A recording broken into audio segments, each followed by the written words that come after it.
Good morning दोस्तों और जोहार झारखंड।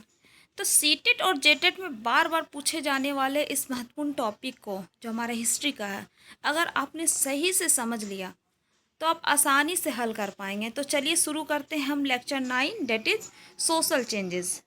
इसमें हम टॉपिक वाइज सेक्शन वाइज हमने डिवाइड कर रखा है जो आपको कनेक्ट करके पढ़ाया जा सकता है, और ये आप नोट्स भी पढ़ के आपका बहुत सॉल्व हो जाएगा।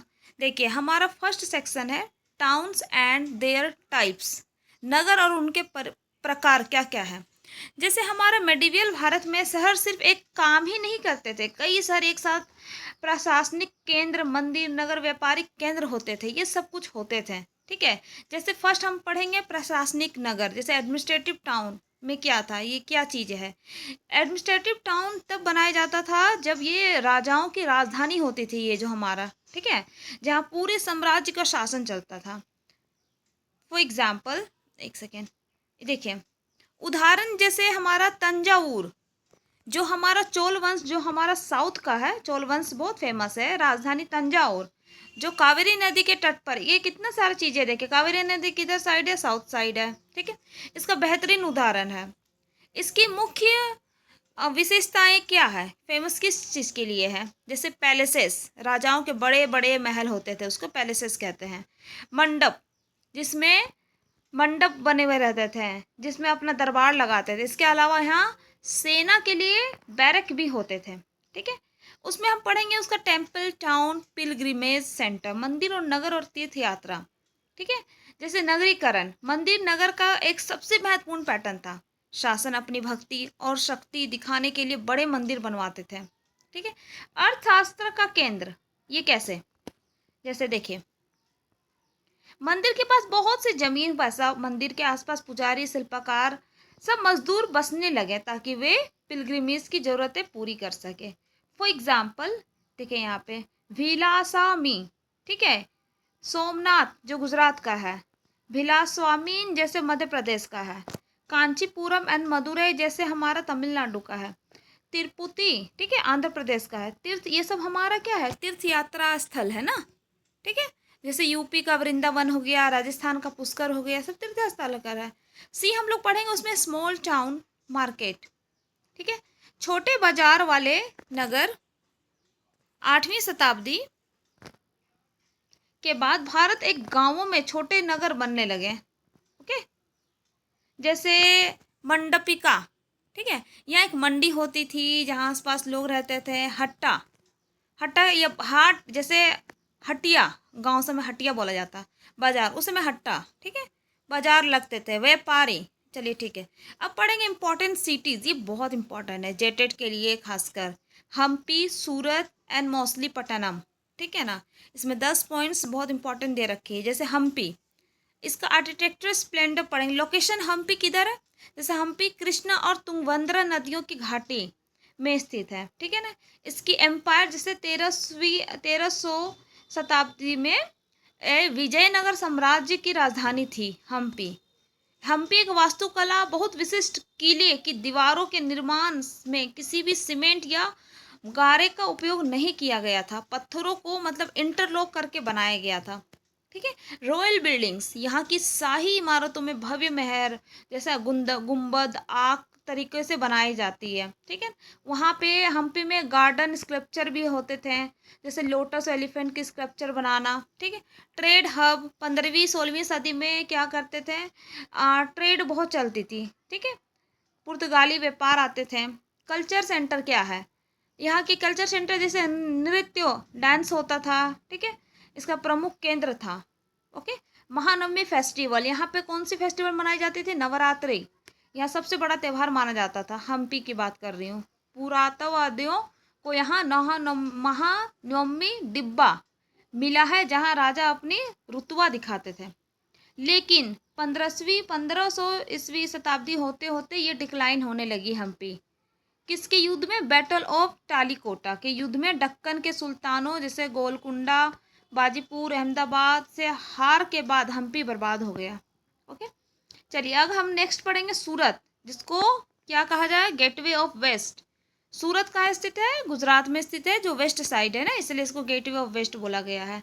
मुगल काल में यह कैम्बत और अहमदाबाद के साथ पश्चिमी व्यापार का सबसे बड़ा केंद्र था। गेटवे ऑफ मक्का, मक्का जिसको बोलते हैं मक्का, इसे मक्का का प्रस्थान द्वार कहा गया। क्यों? क्योंकि बहुत से हज यात्री यहाँ से जहाज पर बैठते थे। ओके, सूरत की बात बोल रही हो। कॉस्मोपॉलिटिशियन सिटी, ठीक है, ये एक शहर था जहाँ सभी जातियाँ धर्मों के लोग एक साथ रहते थे। ओके। यूरोपियन फैक्ट्रीज, 17वीं शताब्दी में यहाँ पुर्तगाली, डच, अंग्रेज सब गोदाम बनाए। जारी टेक्सटाइल, सूरत अपने सूती कपड़ों के लिए बहुत फेमस है। आज भी सूरत अपने जड़ी जड़ी के लिए, ठीक है, बहुत फेमस है। गोल्ड लेसेस, ओके, बॉर्डर वाले काम के लिए फेमस है, जो कि बाजार पश्चिम एशिया, अफ्रीका, यूरोप तक फैला था। Kathiawadi set, okay.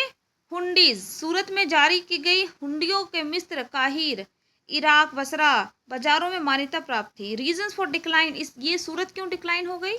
17वीं शताब्दी में ये डिक्लाइन हो गई क्योंकि मुगल साम्राज्य खत्म होने लगा। ओके। और पुर्तगाली जो थे, जो आ रहे थे व्यापार करने, वो अपना उभरने लग गए।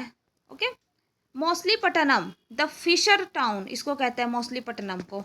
ओके। ये कहाँ था? डेल्टा ऑफ कृष्णा के पास स्थित था। फिश पोर्ट भी कहते हैं। 17वीं सदी में क्या हुआ ना, डच और इंग्लिश कंपनियां बहुत तेजी से अपना केंद्र बनाने लगे। मौसलीपट्टनम, ठीक है, का किला डच कंपनी द्वारा बनवाया गया, डच फोर्ट बनवाया गया। मौसलीपट्टनम का किला जो है डच द्वारा बनवाया गया, ठीक है। कलमकारी, ये शहर अपने बेहतरीन कलमकारी कपड़ों के लिए जाना जाता है। कलमकारी मौसलीपट्टनम में ही है। गोलकोंडा रूलर्स, ये जो थे ना, कपड़ों और मसालों की बिक्री पर शाही एकाधिकार, मतलब रॉयल मोनोपोली लगा दिया, ताकि व्यापार पूरी तरह विदेशियों के हाथ में ना चला जाए। उसी को गोलकोंडा रूलर कहते हैं। ओके। ये गोलकोंडा के कुतुबशाही शासकों ने लगाया था। फाइट्स कंपटीशन, गोलकोंडा के रसोई जो फारसी व्यापारी, तेलुगु, कोमाटी जो भी चोटियां यूरोपियन व्यापारी बीच भारी प्रतिस्पर्धा के कारण यह शहर घनी आबादी वाली समृद्ध हो गया। मुगल एनेक्सेशन छोड़िए, शिफ्ट टू ट्रेड पढ़ेंगे, आगे पढ़ेंगे। कंपनी का न्यू पॉलिसी, अंग्रेजों ने फैसला किया कि नए व्यापारिक केंद्रों में राजनीतिक, प्रशासनिक और कॉमर्शियल तीनों भूमिकाएं होनी चाहिए। चलिए, द एवेंट ऑफ भक्ति, भक्ति का उदय कैसे हुआ? 8वीं सदी से स्टार्ट हो गया। ओके। ईश्वर की ये कि ईश्वर और एक पूर्ण समर्पण से पा जा सकता है। एक अगर पूर्ण समर्पण दे ईश्वर को पाने के लिए तो पाया जा सकता है। कुछ कुछ फेमस रिलीजियंस, ठीक है, साउथ इंडिया में जैसे हमारा नैनार, शिव के भक्त जो थे, शिव के भक्त जिसका संख्या 63, इनकी रचनाओं का संकलन तेवरम और तिरुवाचकम में है। ओके। अलवर, विष्णु के भक्त, जैसे विष्णु के भक्त को क्या बोले हैं? अलवर, याद रखिएगा, संख्या में 12वीं, ठीक है। रामानुजन, 11वीं सदी में जन्मे थे रामानुज, ठीक है। और ये किस लिए फेमस थे? अपने विशिष्ट देवता, ओके, के सिद्धांत से फेमस थे। अब बसवन्ना, ठीक है, ये 12वीं सदी के लिए फेमस थे। किस लिए फेमस थे? वीर शैव आंदोलन चलाया जो सभी मनुष्यों को समानता की जोर देता था। बसवन्ना। महाराष्ट्र में देखते हैं, 13वीं से लेकर 17वीं सेंचुरी में ज्ञानेश्वर, नामदेव, एकनाथ और तुकाराम, इन्होंने पड़पुर के भगवान जैसे विष्णु के रूप की पूजा पर जोर दिया। संस्कृत की जगह स्थानीय मराठी भाषा का इस्तेमाल किया। किसने? ये लोग ने, ज्ञानेश्वर, नामदेव, सभी लोग। नॉर्थ और ईस्ट इंडिया में अब देखिए, जयदेव, बंगाल में जो गीत गोविंद की रचना की, राधा कृष्ण प्रेम, ठीक है। मीराबाई किस लिए फेमस है? जो रविदास, वो एक राजकुमारी है जो रविदास अछूत जाति की शिष्या बनी। रविदास जो अछूत जाति थे उसकी शिष्या बनी और कृष्णा की सच्चा भक्त थी मीराबाई। ओके। चैतन्य महाप्रभु, ये देखिए, बंगाल के वैष्णव संत थे, जो असम के संत जिन्होंने भगवान विष्णु की भक्ति पर जोर दिया। तुलसीदास तो आपको पता है, रामचरितमानस ने लिखा, कौन सी भाषा में? अवधी भाषा में। सूरदास, ये कौन थे? ये कृष्ण के भक्त हैं जिन्होंने सूरसागर और साहित्य लहरी की रचना की। सूफी, अब आते सूफी कौन था, याद रखिएगा। ये मुस्लिम रहस्यवादी मतलब मिस्ट्रिक थे। इन्होंने इस्लाम की बाहरी कट्टरता, जो हमारे बाहरी रिलीगियोसिटी है आउटवर्ड में, जो खारिज कर दिया और ईश्वर के प्रति प्रेम और करुणा पर जोर दिया। ठीक है, सूफी। सिलसिलास, देखिए सूफी संतों के अलग अलग वंश या स्कूल थे जिन्हें सिलसिला कहा जाता था। कानखा, वह जगह जहाँ सूफी संत रहते थे उसको कानखा कहा जाता था। ठीक है, और इन्हें हॉस्पिक्स भी कहा जाता है। मेथड ऑफ वर्शिप क्या था, ये सब चलिए बहुत अच्छा।